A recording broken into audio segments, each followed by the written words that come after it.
Buenas tardes. Les damos la bienvenida a nuestro seminario web titulado Hemoglobinopatías, dictado por la doctora Simón Martins de Castro y la doctora Sandra Loyeto.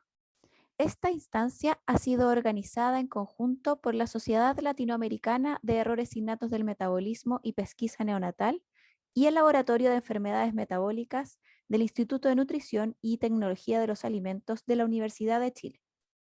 Cada conferencia durará 20 minutos y luego tendremos 10 minutos para resolver sus dudas. Los invitamos a realizar sus preguntas mediante la opción Preguntas y Respuestas de la plataforma Zoom o a través del Facebook de SLAIM o de Educainta. Este seminario estará moderado por la doctora María Teresa Chávez, quien es médico pediatra y genetista del Hospital del Niño en Panamá, miembro del Consejo Asesor de Enfermedades Raras de su país y jefa del Servicio de Genética, Laboratorio y Pesquisa Neonatal en el mismo Hospital del Niño en Panamá. Doctora Chávez, le doy el pase para que inicie con el seminario web. Buenas tardes. Hola, bueno, gracias por la invitación. A mí me toca darle las generalidades de las hemoglobinopatías. Por favor, ¿me puedes colocar la presentación? Sí, bueno. Las enfermedades relacionadas a las hemoglobinopatías, la pasa por favor, son enfermedades monogénicas más frecuentes y su herencia es autosómica recesiva. Se distinguen dos grandes grupos, las talasemias por alteración cuantitativa y las hemoglobinas variantes o estructurales por la alteración cualitativa. Siguiente, por favor. Sí. Si hablamos de drepanocitosis, pues África es el laboratorio natural más grande de la humanidad. En este continente se han dado eventos mutacionales independientes, 3 en África, 1 en Arabia Saudita o la India Central. Siguiente. Así que África, pues, es la cuna de la drepanocitosis en el área subsahariana, la cuenca del Mediterráneo, algunas regiones del Medio Oriente y la India. Y la distribución de estas hemoglobinopatías luego se da por el comercio de esclavos entre 1650 y 1830 y la dinámica migratoria humana hace que la hemoglobinopatía se distribuya a nivel mundial. Siguiente. El primer paciente diagnosticado fue en 1910 y fue el doctor James P. Henry, quien diagnosticó y describió los hallazgos en este paciente. Siguiente. Y de ahí para adelante, siguiente, es un problema de salud pública. 5 a 7% de la población mundial es portadora de alguna hemoglobinopatía, 500.000 niños nacen con alguna forma grave de la entidad y otros 500 niños mueren diariamente debido a la falta de acceso a un diagnóstico temprano o un tratamiento adecuado. Siguiente. Entonces, es por esto que en 1909, pues, la Organización Mundial de la Salud establece el 19 de junio como el Día Internacional de la Anemia Falciforme. Ese día es el 19 de junio, coincide con el vitalicio de aquel primer paciente diagnosticado en 1910. Siguiente. En cuanto a la situación de América Latina, bueno, como sabemos, en América Latina existe una gran heterogeneidad genética constituida por africanos, europeos, nativos, y de hecho es diferente en cada país. Pocos países del Caribe, América Central y del Sur realizan tamizaje neonatal ampliado, y las publicaciones en realidad son muy escasas sobre la situación de las hemoglobinopatías. Siguiente. Por ejemplo, encontré que en México sí tamizan, pero no en todas las regiones tamizan para hemoglobinopatías. Han hecho algunas publicaciones muy interesantes, hablan de la presencia de anemia drepanocítica en menos del 1% de los individuos mestizos en la región central y hasta el 14% en las costas. También estudiaron los haplotipos, siendo los más predominantes el Bantú y el Beni. Siguiente.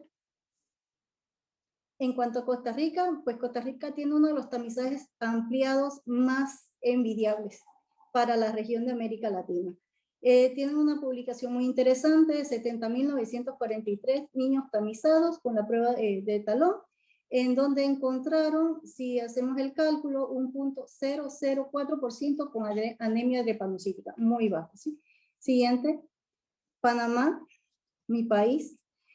Antes del tamizaje se habían realizado 2 estudios, uno de frecuencia de portadores de anemia falciforme, donde se encontró una incidencia de 7.72% en portadores AS, y luego la doctora Cosio, que toda la conoce, con con otros colaboradores, hicieron el estudio de haplotipos de anemias falciforme, encontrando el Bantú y el Benín como los más frecuentes en esta población. Nosotros, a pesar del tamizaje, hemos seguido tamizando. El 20 sí se nos bajó un poquito, pero ahí están nuestros falsémicos con un porcentaje de 0.07% entre S y SC y portadores en 5%. La siguiente, por favor. Venezuela, bueno, no encontré mucho sobre Venezuela, sobre solo esta publicación en donde tenían una incidencia de hemoglobinas estructurales de 1.9%. Esa fue una publicación del 2009. Siguiente. Gracias. Colombia tamizan, creo, pero por regiones. Tienen un estudio de 14 años con una prevalencia en la hemoglobina normal fue de 1.3%. Siguiente. Y Brasil, pues, es uno de los lugares que más estudios tienen sobre diferentes aspectos de la drepanocitosis. Traje dos a colación, uno con 30.000 recién nacidos, donde encontraron uno de cada 1.000 enfermos con anemia drepanocítica, y también de las regiones más afectadas de Bahía, Minas Gerais, Río de Janeiro y Río Grande del Sur, doctora. Y esto, siguiente.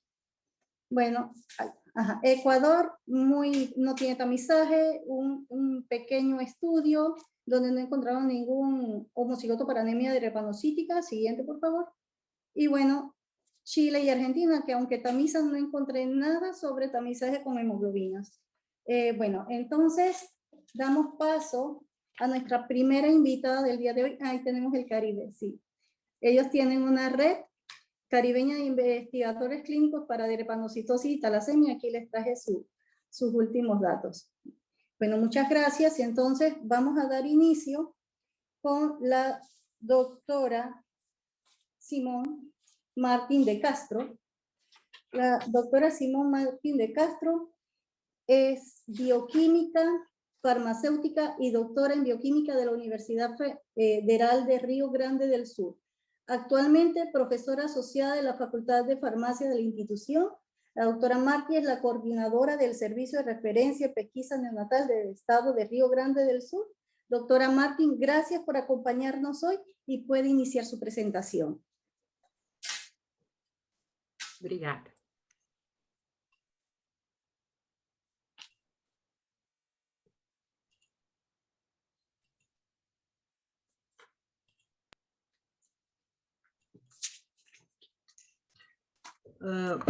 Boa tarde a todos. Me escutam bem? Tranquilo? Certo? Sí, muy bien. Muy bien. Vou falar em português. Vou tentar falar vagarosamente. Muito obrigada pela oportunidade, pelo convite da Sociedade Latino-Americana de estar aqui compartilhando um pouco da nossa experiência com hemoglobinopatias. Conforme a doutora Tereza apresentou, o Brasil tem um programa nacional desde 2001 para a pesquisa neonatal de hemoglobinopatias, e temos diferentes regiões, diferentes incidências. Então, vamos lá. Não tenho conflitos, declaro nenhum conflito de interesse. Conforme já foi apresentado, então, sou professora da Faculdade de Farmácia e atualmente coordeno o serviço de pesquisa neonatal do estado do Rio Grande do Sul, no sul do Brasil. E vamos hoje conversar um pouco sobre o conceito de hemoglobinopatias, a fisiopatologia, a importância da triagem neonatal, os métodos de laboratório que estão disponíveis e também a importância da implantação de um programa a nível nacional. Como todos sabem, a hemoglobina é a principal proteína dentro do eritrócito, dentro da hemácia, responsável pelo transporte de oxigênio, e ela é composta, então, por uma parte, por cadeias polipeptídicas, por uma fração proteica, 4 cadeias polipeptídicas, na verdade, 2 dímeros, e pelo grupo prostético M, onde tem a molécula de ferro que faz o transporte de oxigênio. A produção dessas cadeias globínicas, ela é muito bem regulada, a expressão gênica é muito bem regulada, e depende muito da idade do paciente que nós estamos conversando. Então, essas cadeias globínicas, elas são produzidas através, então, de diferentes cromossomos. Numa fase, logo após a fecundação, aproximadamente até 2 meses após a fecundação, temos a síntese de cadeias embrionárias. Praticamente durante toda a fase de embrião, toda a fase intrauterina, temos o predomínio de hemoglobina fetal, com uma maior afinidade pelo oxigênio. Essa hemoglobina fetal é constituída, então, por 2 cadeias alfas e 2 cadeias gama. E após o nascimento, nós temos a substituição da hemoglobina fetal por hemoglobina A, que é a hemoglobina existente no adulto. Mas observem que nós temos uma transição do momento do nascimento até aproximadamente 6 meses, 8 meses, em que diminui a quantidade de hemoglobina fetal e se torna plena hemoglobina A. Isso é importante porque nós fazemos a pesquisa neonatal exatamente na primeira semana de vida, logo após o nascimento. Então, nós vamos ter algumas, vou chamar de interferências, para que tenhamos o perfil completo definitivo do nosso paciente.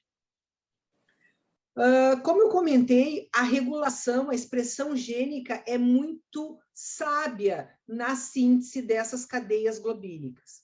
Então, nós temos, no período intraútero, nós temos uma grande produção de cadeias alfa, isso é no cromossomo 16, e também de cadeias gama, vejam que é no cromossomo 11. Então, nós temos uma sequência gênica que é ativada, desativada, de acordo com o período que nós estamos conversando. Novamente, na fase, logo após a fecundação, nós temos a expressão, a produção de cadeias embrionárias, extremamente primitivas. Durante a fase intrauterina, nós temos, então, a ativação desses genes gama e a produção de alfa-2, gama-2, para a síntese plena de hemoglobina fetal. E no momento do nascimento, nós temos, então, a desativação da produção dessas cadeias gamas, deixa de ter a necessidade de produção de hemoglobina fetal, e temos, então, a ativação do gene beta, também no cromossomo 11, e temos a formação plena de alfa-2, beta-2, que é a hemoglobina A no indivíduo adulto. Mas observem que essa transição leva aproximadamente durante todo o primeiro ano de vida do recém-nascido. E nós estamos fazendo a pesquisa neonatal na primeira semana de vida. Esses são os quantitativos aproximados destas hemoglobinas que nós encontramos. Então, novamente, qualquer laboratório que investiga hemoglobinas, ele precisa saber qual a idade do paciente que é o material que ele está trabalhando. Então, observamos que na fase intraútero, nós temos praticamente 90%, praticamente toda a hemoglobina é fetal, existem resíduos de hemoglobina A, e o indivíduo adulto nós temos uma inversão. Nós temos totalmente hemoglobina A e temos menos de 1% de hemoglobina fetal. Então, as hemoglobinopatias, elas são mutações hereditárias que acontecem nos genes da globina, que podem resultar em alterações ou qualitativas ou quantitativas, alterações na síntese, na quantidade dessas cadeias globínicas. E elas são, como também a doutora Teresa comentou, elas hoje são reconhecidas como uma das patologias genéticas mais comuns em todo o mundo. Como nós temos essa fração proteica, né, compondo a molécula de hemoglobina, nós precisamos lembrar que a proteína, para que ela tenha função, ela tem que estar na sua estrutura quaternária. Eu chamo sempre como se fosse um novelo de lã. Essa estrutura quaternária, ela é o resultado a partir de uma estrutura primária, onde nós temos uma sequência de aminoácidos que tem carga elétrica, positiva, negativa ou neutra. Essa estrutura primária passa por uma estrutura secundária, terciária, e finalmente nós temos a formação quaternária, que efetivamente dá a função para a proteína. Se nós tivermos qualquer alteração nessa sequência de aminoácidos, nós temos o que nós chamamos, então, as hemoglobinopatias. Na verdade, nós temos uma alteração na sequência, podem ser mutações, podem ser deleções, podem ser inserções. Fiz a revisão no site do Globin hoje, já foram descritas 1.844 mutações em alguma dessas cadeias polipeptídicas, alfa, beta. Então, são muitas mutações descritas. Mas é importante nós ressaltarmos que nem toda mutação significa uma doença. Então, na verdade, quando falamos de doenças das hemoglobinas, nós não vamos dizer que nós temos 1.800 doenças. Na verdade, doenças graves nós temos, não vou precisar um número aqui agora, mas as doenças que nós até investigamos e que tem sentido nós investigarmos na pesquisa neonatal, provavelmente ela não enche 2 mãos, porque são realmente as doenças mais prevalentes e as mais frequentes. Vejam que, falando de alterações qualitativas, modificação na estrutura, já foram descritas 1.400 hemoglobinas variantes. Em relação às alterações quantitativas, que está vinculado às talassemias, nós já temos 536 mutações, alterações descritas nesses sites de descrição de novos casos. Dentro, então, desses defeitos genéticos que nós vamos investigar, nós temos, então, os defeitos qualitativos, cuja principal representante é a hemoglobina S, que produz, então, uma molécula, uma proteína anormal. A principal representante é a S, seguida da C, e as menos prevalentes, D e E, mas frequentes no nosso meio. Nós temos os defeitos quantitativos que resultam nas talassemias, principalmente talassemia alfa e talassemia beta, onde nós temos a redução na produção dessas cadeias. Nós podemos ter uma combinação de defeitos quali-quantitativos, como é a hemoglobina E, como é a hemoglobina Lepore, ou a Constant Spring, como alguns exemplos, e podemos ter também resultados de alta complexidade, aonde nós temos, muitas vezes, uma alteração qualitativa associada a um processo talassêmico.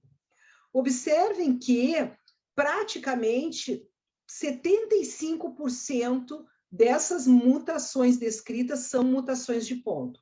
Então, a troca de somente um aminoácido é o suficiente para que nós tenhamos um impacto clínico, uma alteração na molécula e um sintoma, um resultado clínico importante que justifique o seu diagnóstico. Então, as principais representantes, a hemoglobina S, que é uma mutação no códon 6 do ácido glutâmico por uma valina, seguida da hemoglobina C, em termos mundiais, que também, no códon 6, o ácido glutâmico por uma lisina. Como também já foi salientado, essas mutações elas surgiram principalmente no continente africano e elas chegaram, então, nas Américas através da vinda dos navios negreiros, através do tráfico de escravos. Nós acabamos herdando essas hemoglobinopatias. No Brasil, nós também herdamos algumas talassemias em função dos imigrantes portugueses, espanhóis e os italianos, principalmente no sul do Brasil. Então, nosso foco de investigação principal nosso no Brasil e como uma orientação mundial é a pesquisa da hemoglobina S. Nós sabemos que com os métodos laboratoriais nós conseguimos diagnosticar outras hemoglobinas, outras variantes, mas realmente é a hemoglobina S que tem um significado, que tem um impacto, uma importância em termos de tratamento no dia a dia dos programas de triagem neonatal. Então, a hemoglobina S, essa mutação do códon 6, aonde a molécula de hemoglobina, principalmente no seu estado desoxigenado, ela precipita, ela tem dificuldade de solubilização e ela forma esses anéis tactoides, esses prolongamentos que repercutem, conforme a doutora Sandra vai trazer, repercutem em todos os sintomas clínicos e nessa anemia hemolítica sistêmica desencadeada principalmente pelo paciente SS, homozigoto. É importante ao pensarmos na pesquisa neonatal, que na primeira semana de vida, ou seja, no momento da coleta da pesquisa neonatal, nós temos muita hemoglobina fetal. E esta hemoglobina fetal pode mascarar um pouco o resultado, ou prejudicar, ou dificultar o resultado final que nós vamos ter, certo? Então, e também, como existe muita hemoglobina fetal na primeira semana, nos primeiros meses, existe uma proteção. Então, nossos bebês são assintomáticos. Não vou entrar na importância da detecção, porque acredito que a doutora Sandra irá comentar, mas, com certeza, hoje, pesquisa neonatal de hemoglobinopatias, ela tem importância justamente por poder, o diagnóstico impacta na mortalidade e na morbidade, e várias ações profiláticas podem ser desencadeadas, e nós vamos realmente impactar na sobrevida deste paciente. Isso justifica, nos locais que temos altas incidências, a pesquisa, né, a implantação nos programas de triagem neonatal. Novamente, aqui no Brasil, nossa pesquisa neonatal, o exame é coletado a partir das 48 horas de vida até o 5º dia de vida. Então, temos que lembrar que temos muita hemoglobina fetal, e se houver uma hemoglobina variante, ela vai aparecer numa concentração muito pequena, né? Por quê? Porque o diagnóstico definitivo provavelmente será a partir do 6º, 8º, até o 1º ano de vida. Então, é muito necessário que exista uma confirmação diagnóstica no momento em que a hemoglobina fetal for diminuindo.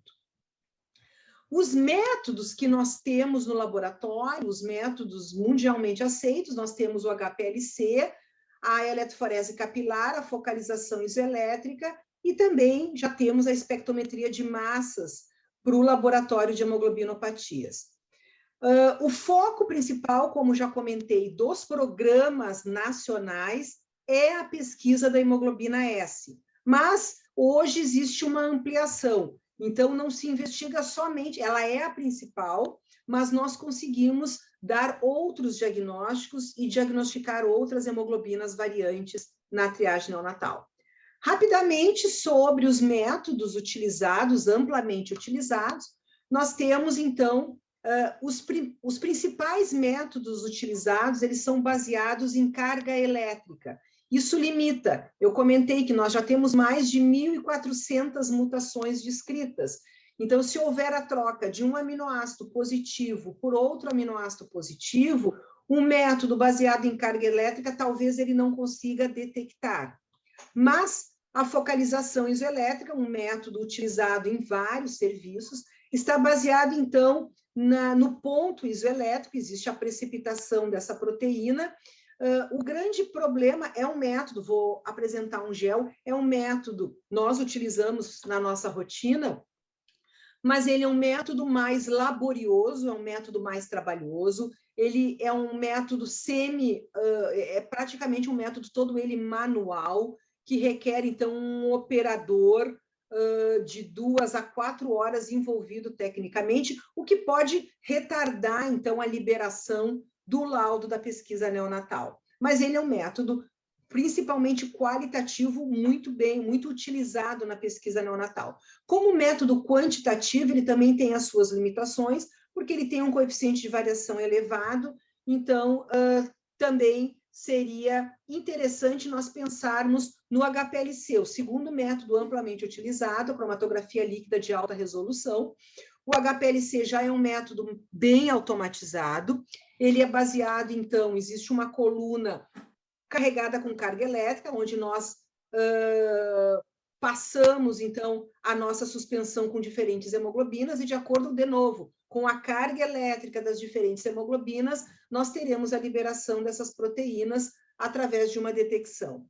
Então, ela permite, né, como é um método bem automatizado, ela permite muita diminuição de erros no dia a dia do laboratório, ela permite também a execução de exames em quantitativo em larga escala, porque tu pode deixar o sistema trabalhando overnight, e a agilização, então, na liberação dos resultados.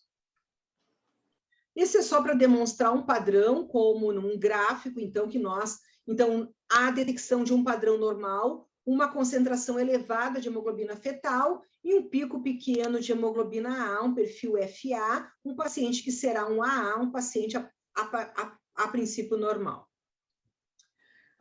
O sistema do HPLC também, ele é um método qualitativo muito adequado, mas ele também é um método quantitativo, porque ele tem, então, controles e calibradores internos que permitem que nós façamos uma quantificação muito exata dessas hemoglobinas. Então, o seu aspecto também quantitativo, ele se torna importante no dia a dia do laboratório.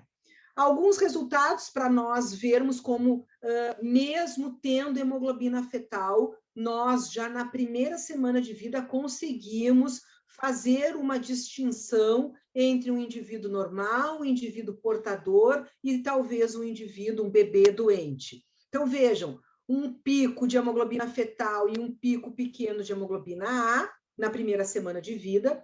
Observamos um segundo perfil, um pico de hemoglobina fetal, existe hemoglobina A, mas levanta também uma janela de hemoglobina S, então é um perfil FAS, que no futuro provavelmente é uma criança que será portador do traço falciforme, e um perfil que temos uma janela de hemoglobina fetal e não temos a hemoglobina A e temos uma hemoglobina S, que na primeira semana chamamos de um FS, que futuramente, provavelmente, depois terão provas confirmatórias, é o indivíduo homozigoto, SS, que nós buscamos. Aqui só para lembrar que a triagem de hemoglobinas na primeira semana de vida, ela pode ter interferências e se torna necessária a repetição, a confirmação, muitas vezes de 90 a 120 dias depois. Então, temos que lembrar se o exame foi coletado após uma transfusão sanguínea, não podemos realizar, então, o teste. A prematuridade, extremo, baixo peso, também podem dar perfis que seja necessário uma confirmação para termos o perfil hemoglobínico mais definitivo e mais exato deste bebê. A eletroforese capilar também é um método, nós aqui no Brasil, os laboratórios validaram, mas nós não temos uma grande experiência, não é uma metodologia que nós utilizamos como rotina nos diversos laboratórios. Também consiste na separação baseada em carga elétrica, através de um capilar e uma diferença de potencial, e nós temos também a liberação das diversas hemoglobinas. Também um método que se presta muito bem quali e quantitativamente. Como nosso objetivo na pesquisa neonatal é o diagnóstico, é encontrarmos os bebês doentes, mas os métodos nos permitem que nós vamos ter um perfil normal, um bebê FA, vamos acabar detectando os traços, os pacientes que têm uma hemoglobina variante, o AS, o AC, o AD, e tem várias discussões sobre o que fazer com esta informação. Nós aqui liberamos esses resultados, mas realmente estamos em busca dos bebês doentes para que eles sejam trazidos para uma consulta, a família, para a orientação e para o início do tratamento ainda no primeiro mês de vida dessa criança. Só para apresentar para vocês, esse é um resultado também, a doutora Tereza mostrou alguns perfis em países da América Latina. Esses são os resultados encontrados no meu estado, no sul do Brasil, que não tem a maior população negra, né, no meu país, mas vejam que pela miscigenação brasileira, pela heterogeneidade, nós encontramos no dia a dia do laboratório diferentes perfis. Salientei, claro, as síndromes falciformes, que são o nosso objetivo principal, o SS, o S-beta, o SC, para trazer para o tratamento. E aqui à direita mostro, nós temos FAV, nós conseguimos ver também hemoglobinas variantes que fogem dos padrões das mais frequentes e, através de biologia molecular, conseguimos fazer sequenciamentos. Mas é mais para mostrar como é heterogênea a nossa população e temos tanto variantes de cadeia alfa como variantes de cadeia beta na nossa população do dia a dia da triagem neonatal. Essa é a distribuição geográfica no meu estado, né? Então, aqui estamos do lado da Argentina e do Uruguai.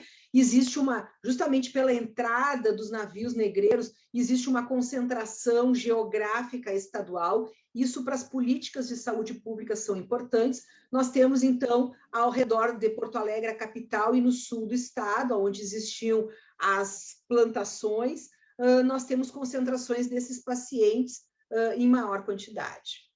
Só para, mais finalizando, trazer a questão da biologia molecular no laboratório de pesquisa neonatal. Não é necessário que os laboratórios tenham, mas é importante que se tenha um apoio, uma referência para, em alguns casos, nós possamos fazer uma investigação mais aprofundada. E eu trago aqui, no caso, mostrando o sequenciamento do gene alfa, do gene beta, eu trago 2 artigos publicados pelo nosso grupo, aonde nós encontramos uma associação da hemoglobina S com uma hemoglobina Shelby, então mostrando que quando essa hemoglobina variante ela está associada principalmente à hemoglobina S ou à hemoglobina C, é importante que nós consigamos caracterizar que hemoglobina é essa. No caso da hemoglobina Shelby, nós observamos que é uma hemoglobina que aumenta, potencializa todos os danos da hemoglobina S. Então, esse paciente S. Shelby nosso, ele tem um fenótipo como se fosse um SS. Já essa outra associação também, que nós conseguimos por biologia molecular, S-esascatum, nós vemos que a hemoglobina esascatum, ela protege a hemoglobina S. Então, o fenótipo desse paciente é quase como se ele fosse um AS, um traço falciforme. Então, não precisamos da biologia molecular todos os dias no laboratório de pesquisa neonatal, mas em algumas situações, para aprofundar esse diagnóstico, é importante que tenhamos este apoio. E também, finalizando a questão poderiam perguntar sobre as talassemias. A talassemia, nós temos mais dificuldades para fazer diagnóstico também na primeira semana de vida. Lembrando, então, que nós temos muita hemoglobina fetal e só a prematuridade para nós descartarmos um paciente com beta-talassemia maior, um beta 0, mas nós temos diagnósticos feitos por essa persistência de hemoglobina fetal e não produção de hemoglobina A. Então, beta-talassemia maior seria possível. Alfa-talassemia temos mais dificuldade, também podemos ver hemoglobina Bartz, hemoglobina H, através das nossas metodologias, mas o nosso grande desafio, realmente, nossa grande proposta é a pesquisa das hemoglobinopatias qualitativas. Sobre o massas, então, já é uma realidade, não aqui no Brasil, não temos experiência, vários artigos publicados, o massas nas hemoglobinopatias, mas ainda é interessante porque é um método que não trabalha baseado em carga elétrica, então ela amplia muito esse diagnóstico, é baseado na massa de cada hemoglobina, mas ele ainda é um método caro, que exige, então, uma equipe mais especializada, ainda não é a realidade para a pesquisa neonatal de hemoglobinopatias a nível mundial. E, para finalizar, eu só gostaria de complementar que eu apresentei o laboratório de hemoglobinopatias, mas qualquer país que estiver pensando em implantar essa pesquisa neonatal, ela tem que ter o laboratório estruturado, capacitado, mas ela tem que oferecer o tratamento completo, então, tem que pensar em um programa nacional de hemoglobinopatias. Não só o laboratório, mas o tratamento, garantir o acompanhamento, a confirmação e o tratamento, e também oferecer uma assessoria genética para esses pacientes, né? Então, existe, em função da chegada desses movimentos migratórios na América Latina, então existe uma orientação da Organização Mundial da Saúde que recomenda a implementação dos programas de prevenção e controle na América Latina, e o que eu tenho relato é que somente 4 países aqui já fazem essa pesquisa a nível nacional, que somos nós, o Brasil, a Costa Rica, o Panamá e o Uruguai. E outros países têm, conforme também foi apresentado, e tem alguns estudos mostrando algumas incidências, até para avaliar se vale a pena a implantação a nível de pesquisa nacional. Muito obrigada pela oportunidade, eu fico à disposição para as perguntas. Obrigada. Muchas gracias, doctora Martín. Excelente exposición, muy interesante. Y ahorita tengo el gusto entonces de presentar a la doctora Sandra Logueto, maestra de pediatría en la Facultad Paulista de Medicina de la Universidad de Sao Paulo. Es coordinadora del Departamento de Hematología Pediátrica del Hospital Infantil Sabará, médica gerente del Ambulatorio de Hemoglobinopatías del Banco de Sangre de São Paulo y coordinadora del Comité de Hematología y Hematoterapia Pediátrica de la Asociación Brasileña de Hematología, Hematoterapia y Terapia Celular. Bienvenida, doctora Logueto.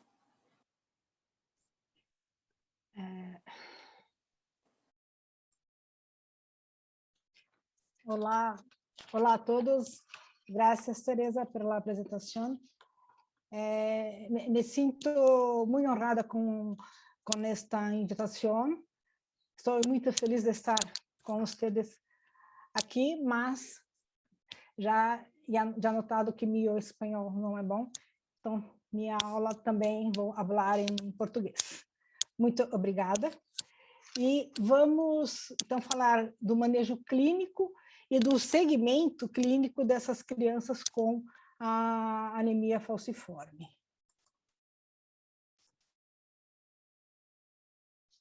Minha declaração de conflitos de interesse.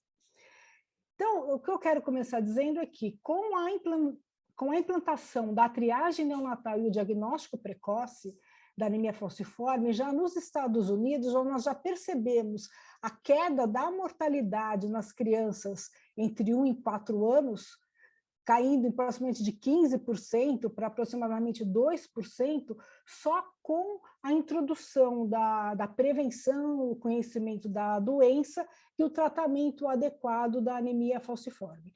Então, qual que é o começo? É o controle da infecção, porque nós sabemos que nessas crianças elas têm alterações imunes, a principal alteração é na função esplênica, de modo que ela não faz a opsonização e a fagocitose e a destruição das bactérias dentro dos macrófagos não acontece. Isso faz com que a principal causa de infecção nessas crianças seja pelo pneumococo, aproximadamente 70% das infecções, vendo que eles chegam a ter 400 vezes mais chances de sepsis ou meningite pelo pneumococo. E o hemófilos também é uma chance maior. Mas também essa criança tem outras alterações imunológicas, levando a outros patógenos, mas o que importa é, eu sabendo que 70% das infecções serão pelo pneumococo, eu já vou introduzir a partir de 2, 3 meses de vida, até os 5 anos de idade, a penicilina profilática. E também o esquema de vacinação é muito importante. Hoje nós já temos vacinas para a maioria dos agentes que causam infecções na anemia falciforme especificamente. No Brasil já faz parte do calendário de vacinação a hepatite B, que é importante porque essas crianças, porventura, podem necessitar de transfusões, mas a vacinação contra o hemófilos, pneumococo, os diferentes tipos de meningococos, mas também as vacinas virais do influenza e da varicela. Então, lembrar que prevenindo infecção com profilaxia e com vacinação vai melhorar o risco de mortalidade. Mas, mesmo essas crianças recebendo vacina e profilaxia, se elas têm febre, elas têm que ser consideradas de risco para sepsis. Então, o manejo é considerado uma urgência clínica, essa criança deve receber antibióticos imediatamente, principalmente se ela tem menos de 5 anos, porque aí ela tem que permanecer em observação no hospital, recebendo antibióticos e ser observada por pelo menos 48, 72 horas, até que o resultado das culturas estejam disponíveis. Mesmo as crianças com mais de 5 anos, elas já terão a vacinação completa, já terão uma imunidade um pouco melhor, mas em algumas situações específicas, como febre alta, toxemia ou hipóxia, elas também merecem internação para o tratamento desse quadro infeccioso delas. Outro ponto importante é o sequestro esplênico, que a principal causa de mortalidade nas crianças pequenas é a infecção, a segunda é o sequestro esplênico, que acontece o quê? O baço, ele rouba da circulação os glóbulos vermelhos, ele rouba tudo de uma vez. Então, isso pode levar a um colapso circulatório e à morte. Então, é importante saber, eu faço o diagnóstico precoce porque eu sei que 75% dos casos terão o primeiro episódio de sequestro esplênico até os 3 anos de idade. E a probabilidade de recorrência desse sequestro esplênico é alta. Então, a família tem que estar sabendo, tem que estar orientada de que eu posso chegar até 75% de chance de repetir, por isso é importante educar a família na palpação desse baço. Então, eu vejo o quê? Uma sugestão é uma espátula, um abaixador de língua, nós desenhamos o tamanho do baço basal da criança e a família aprende a medir. Então, se a família percebe que essa criança está pálida, descompensada, muito cansada, ela pode medir o baço da criança. Então, o que nós vemos, fica bem claro, o baço cresceu esse tanto, então já pode sugerir o sequestro esplênico, e essa família sabe que ela tem que sair imediatamente para o hospital para o tratamento. Também o que acontece precocemente, já a partir de 2 anos nessas crianças, é o AVC. Quer dizer, elas sim podem fazer um derrame cerebral, ela é um AVC isquêmico, e o risco acumulado das pessoas com a doença falciforme terem AVC é de 30% ao longo da vida. Até 20 anos de idade, 11%. E o pico é entre 2 e 5 anos. Então, eu tenho que saber orientar, e hoje eu tenho também como prevenir esse AVC. Os infartos silenciosos também podem acontecer, mas hoje ainda não se tem uma conduta muito específica. O fato é que o Doppler transcraniano, que é aquele mesmo Doppler que nós usamos para avaliação de morte cerebral na UTI, ele consegue medir a velocidade do fluxo sanguíneo cerebral da criança nas artérias cerebrais, mais comum é na artéria cerebral média. E nós sabemos que aquelas crianças que têm uma velocidade na artéria cerebral média acima de 200 são aqueles que têm o maior risco de AVC. Então, com base nesse conhecimento, foram feitos vários estudos que já comprovaram que aquela criança que não teve o AVC, mas tem um Doppler transcraniano acima de 200 centímetros por segundo, ela necessita transfusão regular de concentrado de hemácias, essa transfusão é mensal. Com essa transfusão, o risco de um AVC nessa criança cai para 92%. Então, é um tratamento muito eficaz, de modo que hoje é recomendado, no controle do Doppler, 2 medidas acima de 200, ou uma acima de 220, já é indicação de fazer as transfusões crônicas de hemácias nessas crianças. Mas tem aquelas crianças que não tiveram acesso ao Doppler ou que fizeram já o AVC. Então, existe também a necessidade da prevenção da recorrência desse AVC. Eu sei o quê? Que aquela criança que já fez um AVC, ela tem 70% de chance de ter outro nos próximos 2, 3 anos. Mas, se eu coloco essa criança em regime de transfusão crônica de hemácias, o risco dessa recorrência cai em 90%. Já que estamos falando de transfusão, então existem indicações precisas de transfusão de hemácias nas crianças com a anemia falciforme, ou seja, não são todas que precisam. Nós tentamos transfundir o mínimo possível, até porque se eu transfundir demais, eu posso promover um aumento de viscosidade dentro dos vasos sanguíneos, e esse aumento de viscosidade, junto com a fisiopatologia da anemia falciforme, favorece o risco de AVC. Então, as indicações clássicas de transfusões crônicas, como eu já comentei, na prevenção primária e secundária do AVC, mas nós também podemos fazer em casos de sequestro esplênico, enquanto se aguarda a esplenectomia, ou numa anemia aguda sintomática, ou naquela anemia pelo parvovírus, no preparo de cirurgias. Então, nós evitamos transfundir, mas temos indicações precisas. Se eu preciso transfundir essa criança, consequentemente, eu vou fazer um excesso de ferro nelas, porque o nosso corpo não tem mecanismos fisiológicos para eliminar esse excesso de ferro que o paciente recebe nas bolsas de concentrados de hemácias. Então, aqui entra a necessidade da terapia quelante de ferro. No Brasil, o Serviço Público de Saúde fornece os 3 que existem, a desfiroxamina, o deferazirox e a deferiprona, e a indicação de qual deles usar fica a critério do médico hematologista que está seguindo essa criança.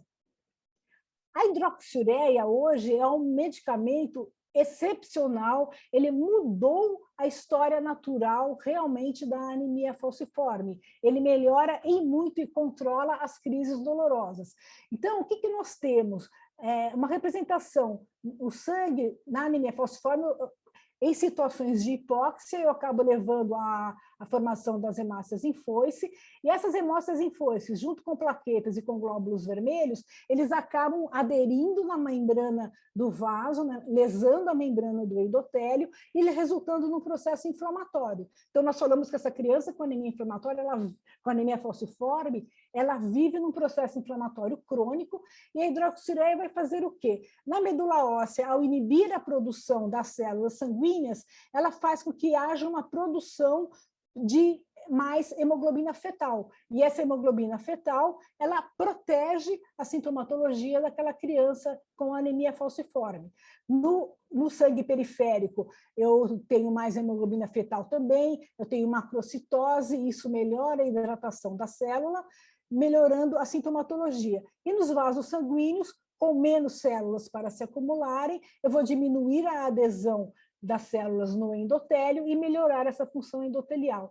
Então, por esse mecanismo de ação, já existem vários estudos, e já nós temos alta evidência de alta qualidade, avaliada pela Cochrane, de indicações. Então, aqueles adultos que têm mais de crises de dor importante em um ano, ou as crianças entre 9 e 42 meses, independente da gravidade da sintomatologia, já tem indicação para melhorar aquelas crises relacionadas à dor.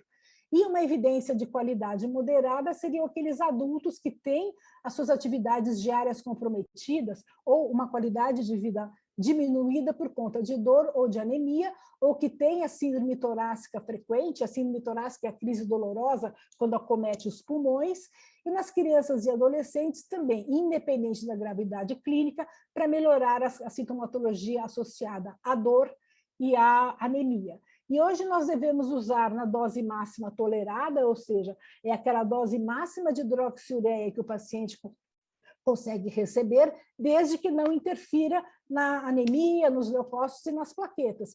E nós vemos o quê? Que os pacientes que conseguem manter uma hemoglobina fetal acima de 20 têm 2,1 menos chance de internar e 2,3 menos chance de crise vasoclusiva ou síndrome torácica aguda, reforçando o que a Simone já havia comentado da proteção da hemoglobina fetal nesses pacientes com anemia falciforme. Mas eu também tenho as complicações agudas que eu também vou ter que agir. Então, por exemplo, a dor, que pode ocorrer em qualquer faixa etária, a síndrome torácica aguda, que também pega toda a fase de criança, mas aí o tratamento é da dor, a crise aplástica com transfusão e os danos crônicos de órgão. Ainda nós precisamos aprender mais em pediatria, mas ele é muito mais comum nos adolescentes e adultos, com osteonecrose, nefropatia, alteração cognitiva, retinopatia e cálculos biliares. No adolescente e no adulto, nós temos começando a ter o problema da dor crônica, quer dizer, além da dor aguda, ele tem a dor crônica, isso pode acabar levando a um consumo maior de opioides, o que pode não ser tão benéfico para o paciente. Cura mesmo da anemia falciforme é o transplante de medula óssea.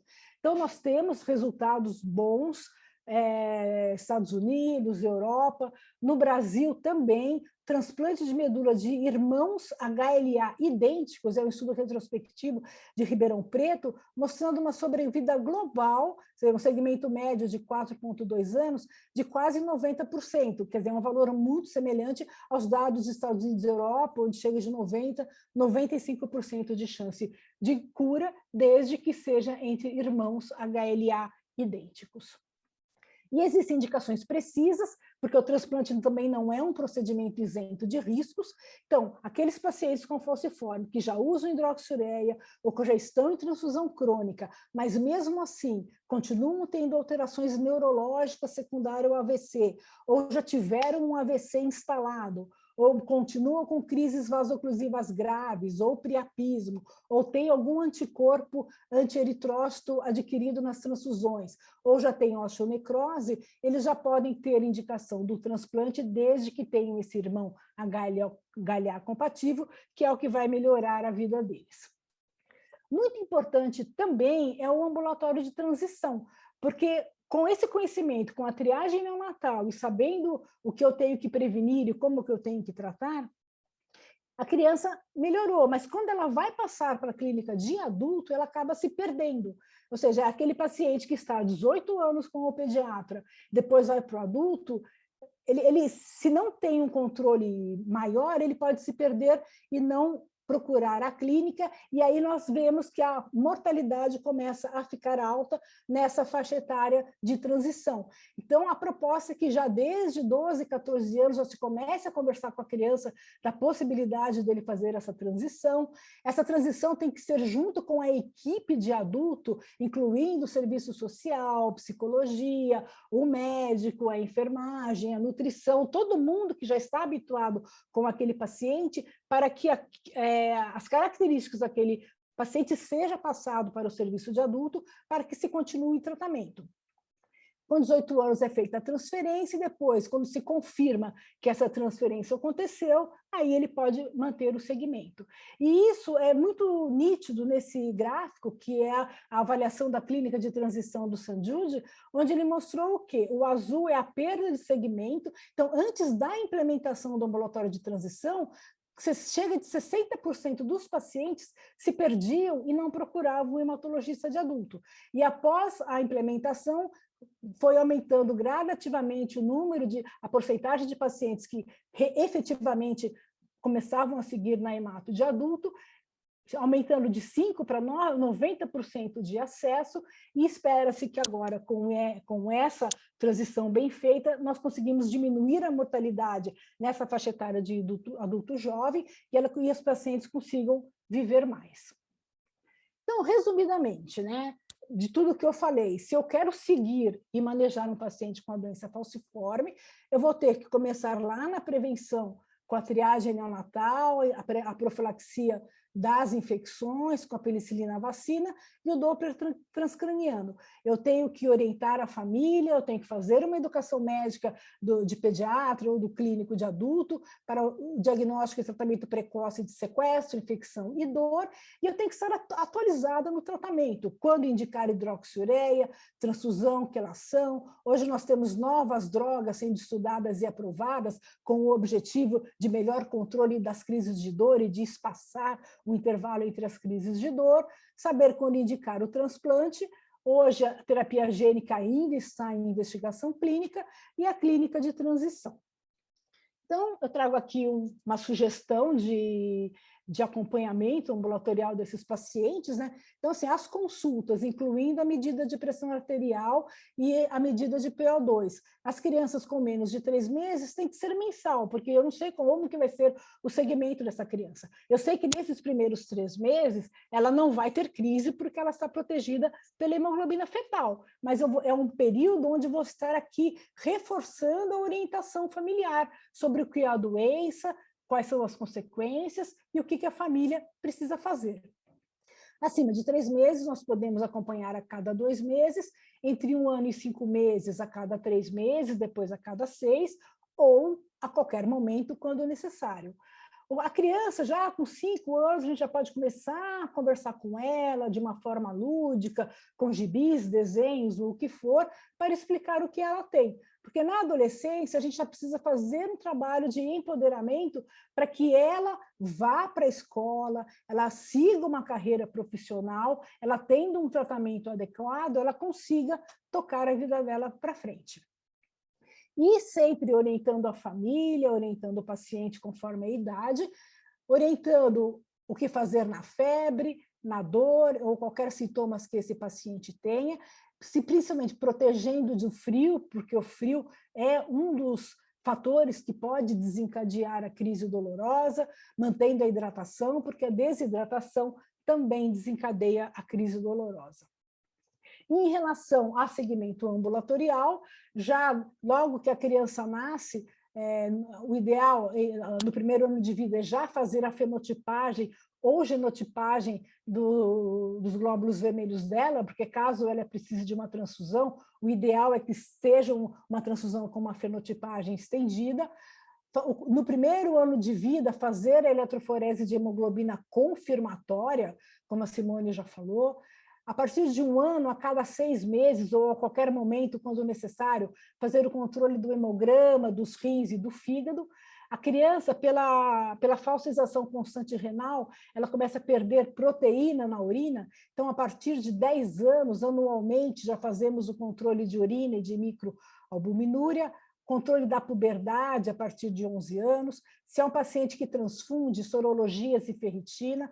O Doppler transcraniano, entre 2 e 16 anos anualmente, ultrassom de abdominal em busca de litíase biliar a partir de 6 anos, bem como o ecocardiograma, exame oftalmológico para pegar se existe algum comprometimento dos vasos da retina pela crise vasoclusiva também a partir de 10 anos, assim como a ressonância de quadril em busca de osteonecrose, ácido fólico a vida toda, penicilina até 5 anos, as vacinas, incluindo influenza anual, agora a vacina contra SARS-CoV-2 vai ser anual, a impressão que eu tenho que talvez seja, agora já temos aprovação em alguns lugares para as crianças acima de 5 anos, então também vai ser anual, o que nós temos que fazer? E a transição a partir dos 12 anos. Então, com essa integração, né, que eu falo, que tem que ter entre o hematologista pediatra, o hematologista adulto, o pediatra e o clínico geral, e todos os membros da equipe multidisciplinar, que temos toda a consciência de como esse tratamento tem que estar enlaçado para que nós consigamos o sucesso, é que nós vamos implementar e manter essas medidas, contribuindo, então, para reduzir a morbimortalidade desses pacientes, e aí sim nós conseguiríamos assegurar uma melhor qualidade de vida. Eu volto a repetir, a hidroxiureia, ela faz toda a diferença na qualidade de vida e no controle das crises desses pacientes, então é uma medicação que vale a pena ser investida e prescrita quando o paciente tem a indicação. Agradeço a atenção de todos e fico à disposição para as perguntas.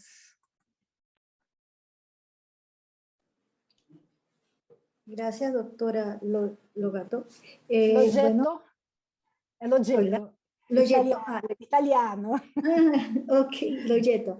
Sí, bueno, hemos concluido el seminario web y viene el periodo de preguntas. Y voy a aprovechar que soy la moderadora para hacer una pregunta a la doctora Martins. Doctora Martins, usted habló que las hemoglobinas cuantitativas, como las talasemias, pues no las vamos a identificar en el periodo neonatal por la hemoglobina fetal. ¿Sería entonces indicado a la población infantil volver a hacerles una electroforesis a qué edad o no, o solo está indicado lo que son sintomáticos? Acredito que a doutora Sandra possa me ajudar, porque é hematologista e acompanha essas crianças prospectivamente. Os traços talassêmicos nós não conseguimos enxergar na triagem neonatal. Nós vamos conseguir realmente ajudar nas beta-talassemias, na beta-talassemia maior e talvez na suspeita de uma talassemia alfa, mas somente os casos muito graves, mais graves associados às talassemias. Nós aqui no Rio Grande do Sul temos muito traço talassêmico, e isso nós não conseguimos visualizar na triagem neonatal.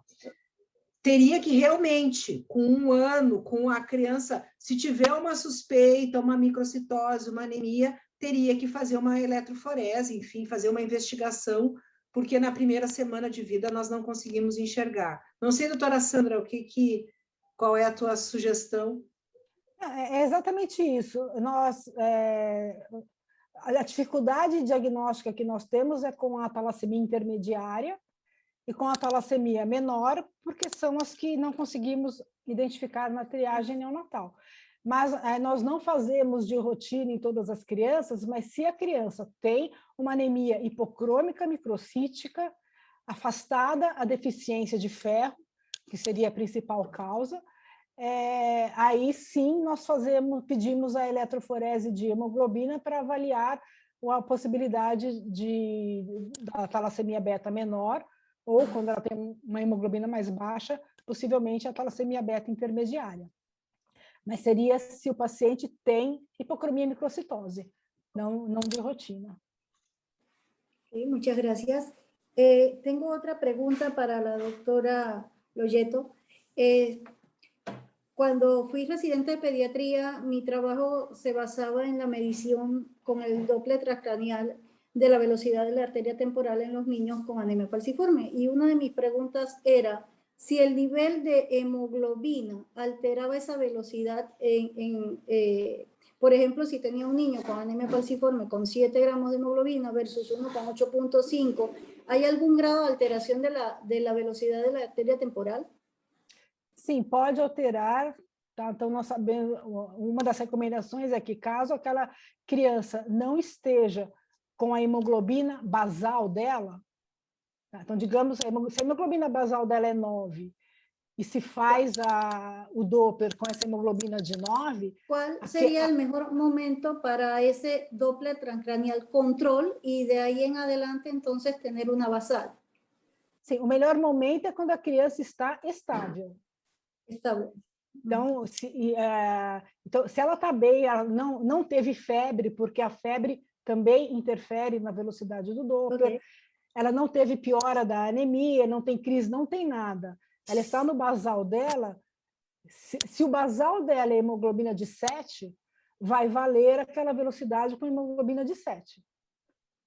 Tá? Por isso que, para indicar a transfusão, nós pedimos que façam, você sabe, né? Se a velocidade está aumentada, repete, eu tenho que ter 2 velocidades acima de 200 para ter certeza que está aumentada. Tá? Mas é isso, o que vale é a hemoglobina basal da criança. Ok. Bueno, le doy paso a María Jesús, que quiere dar el cierre. Y muchas gracias por la invitación, muchas gracias por sus exposiciones, doctora, excelente, me encantaron. Y bueno, le doy paso a María Jesús. Muchas gracias. Reiteramos los agradecimientos a la doctora Sandra Loyeto y la doctora Simone Martins y a la doctora Chávez por tan interesante conferencia y por la ronda de preguntas y la discusión. Si alguien quedó con alguna pregunta pendiente, no duden en escribirnos a nuestro email y esta será contestada durante estos días. Entonces, a los participantes les agradecemos su compañía en este seminario y los dejamos invitados para el seminario web que se realizará el día 1 de diciembre a las 4 de la tarde, hora Santiago de Chile, titulado Avances y retos de la pesquisa neonatal de atrofia muscular espinal e inmunodeficiencia combinada grave, dictada por la doctora Raquel Yayowi Macías y moderado por la doctora Seila Pérez, actual presidenta de la Sociedad Latinoamericana de Errores Innatos del Metabolismo y Pesquisa Neonatal. Además, tenemos el agrado de invitarlos a participar en el Congreso de la Sociedad Latinoamericana de Errores Innatos del Metabolismo y Pesquisa Neonatal, que se realizará el próximo 4 y del 4 al 7 de mayo del 2022 de forma presencial en República Dominicana. Ya está abierto el plazo para enviar trabajos hasta el día 7 de enero del 2022. Para más información pueden ingresar a la página que está aquí escrita, www.slame2022.org. Muchas gracias por su participación y hasta la próxima. Buenas tardes. Tchau, obrigada. Obrigada, Obrigada a tchau. vocês.